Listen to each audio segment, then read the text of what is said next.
Good morning everyone. মোৰ mini ব্লগলৈ সকলোকে স্বাগতম জনালোঁ। আজি যিহেতু মই ডিউটি যোৱা নাই সেয়েহে ভাবিলোঁ কেইটামান সৰু মাছ কিনো।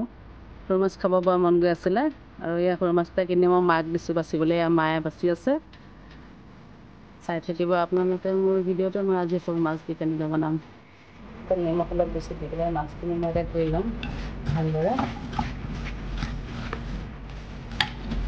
ঘৰৰে জালি কোমোৰা হয়, মই এইটো কাটি ল'ম।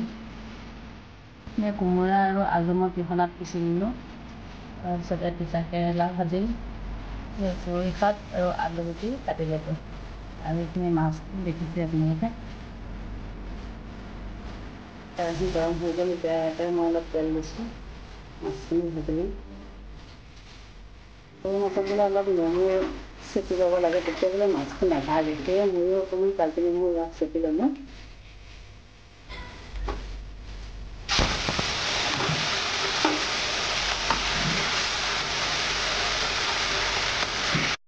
পইচা হৈ গৈছে, দেখিছিলোঁ কি ধুনীয়াকৈ এটা মাছ ভাঙা নাই, গোটা গোটা হৈ আছে।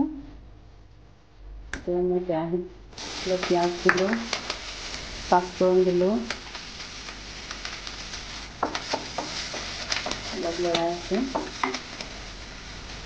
অলপ ভাজি দিলোঁ ইয়াতে। এতিয়া পিহনাত পিচি থোৱা কোমোৰা দিলোঁ।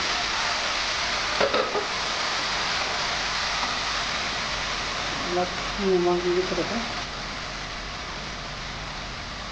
এতিয়া মই চিম্পুলকৈ বনাওঁ, বেছি মই মা মছলা দি পেলাই বেছি নবনাওঁ। মাংস বনালেহে মই মছলাটো বেছিকৈ ইউজ কৰে। মই এনেকৈ পাঁচফোৰণ দিয়ে বেছি ভাল পাওঁ। অৱশ্যে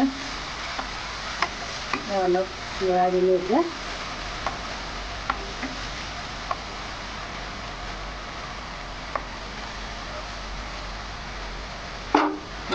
মাৰি দিলোঁ।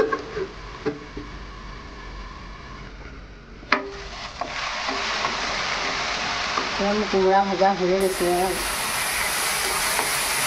ইয়াতে মই এতিয়া বনাই থোৱা অলপ গৰম পানী দি দিম। আমাৰ যিহেতু মানুহ কম, গতিকে মই বেছি জোল নবনাওঁ, অলপেই বনাম।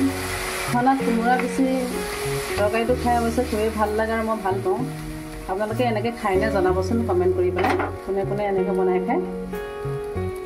কোমোৰাটো আচলতে সকলোৱে খায়, কিন্তু তথাপিতো মই আৰু এইটো দেখুৱাবলগীয়া ৰেচিপি নহয়। তথাপিতো মোৰ নিজৰ মতে মই বনাইছোঁ কাৰণে অলপ দেখাই দিলোঁ আৰু। এদিন মই এনেকৈ আমি ব্লগ দিয়া হোৱাই নাইকিয়া।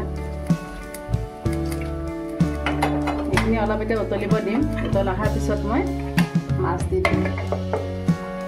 মোৰ কেমেৰামেন আচলতে মা, সেইবাবে মোৰ ভিডিঅ'টো ইমান ভাল হোৱা নাইকিয়া, বেয়া নাপাব। তৰকাৰীটো কি ধুনীয়াকৈ উতল আহি আছে। এতিয়া মই ভাজি থোৱা মাছ অলপ দিম তাতে। অৱশ্যে মই সৰু মাছ দি পেলাই তৰকাৰী বনাই এনেকৈ খাই ভাল পাওঁ, কিন্তু খাইটোও ভাল লাগে। তথাপিতো মই আজি ঘৰত আছোঁ যিহেতু মই সেইকাৰণে ভাবিলোঁ সৰু মাছ দি অলপ তৰকাৰী বনাওঁ বুলি।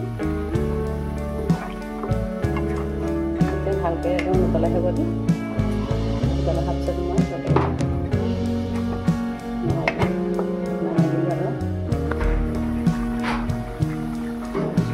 হৈ গৈছে মোৰ।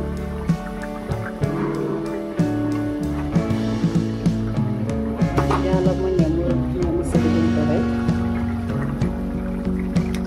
যিহেতু মোৰ টেঙা তৰকাৰী খাই বহুতেই ভাল লাগে। দালি হওক বা মাছৰ জোল হওক, টেঙা দি পেলাই যদি বনাই বহুত ভাল লাগে। ভাবিছিলোঁ ঔটেঙা দি বনাম, কিন্তু মোৰ ঔটেঙা অৱশ্যে নাই। সেইটো কাৰণে মই নেমু টেঙা দি পেলাই বনাবলগীয়া হ'ল। এতিয়া তৰকাৰী মোৰ হৈ গৈছে। এতিয়া পুৰি শাকখিনি বনাম। এতিয়া কেৰাহীত অলপ মই তেল দি ল'লোঁ। তেল অলপ মই বেছিকৈ দিছোঁ বাৰু, আপোনালোকৰ জোখমতে দিব। শাক ভাজিলে অৱশ্যে বেছিকৈ নালাগে, অলপ তেল দিলেই হয়। আকৌ মই এতিয়া তেলখিনি গৰম হ'বলৈ দি আছোঁ। গৰম হৈ গৈছে। এতিয়া মই তাতে পাঁচফোৰণ অলপ দিলোঁ। লগতে মই অলপ কেঁচা পিঁয়াজ আৰু কেঁচা জলকীয়া কাটি ৰাখিছিলোঁ, মই তেলতে দিছোঁ। মই তেলতে এতিয়া অলপ হালধি দি দিম।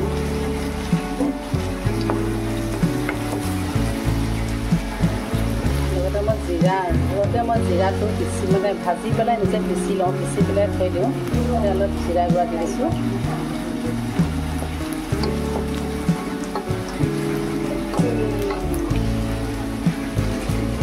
কাটি থোৱা ভাতখিনি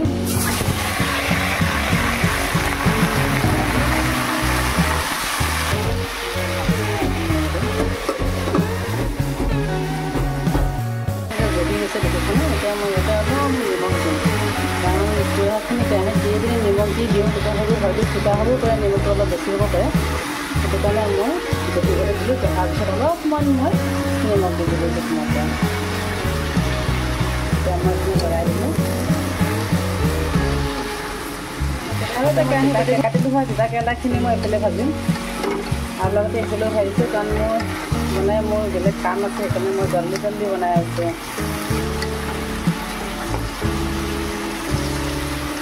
পুৰি খাই ভাল পায়নে আপোনালোকে?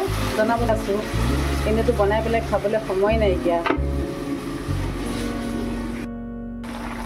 মোৰ চব্জি হৈ গৈছে পুৰি শাকৰ। ইয়াতে মই অলপমান পানী দিছিলোঁ। আচলতে কিয়নো মই পানীখিনি দিয়াৰ কাৰণটো আছে, ঠাৰাবিলাক অকণমান সিজোতে অলপ সময় লাগে, সেইকাৰণে অলপমান পানী দি দিলোঁ।